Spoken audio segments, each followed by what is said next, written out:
બે વૃક્ષ ઊભા હતા.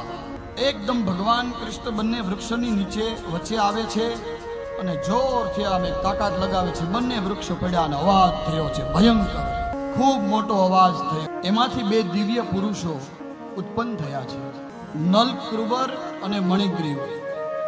મંદાકિની નદીના કિનારે વારુણી મદિરા પાન કરી અને ઘણી બધી સ્ત્રીઓ સાથે બંને વિહાર કરતા. નારદજી ત્યાંથી નીકળ્યા. સ્ત્રીઓએ પોતાના વસ્ત્ર પહેરી લીધા, પણ આ બંને ન પહેર્યા, કેમ કે પોતાની મસ્તીમાં હતા. અને નારદજીએ શ્રાપ દીધો, વૃક્ષોની જેમ ઊભા છે, જાઓ વૃક્ષ ખાઓ.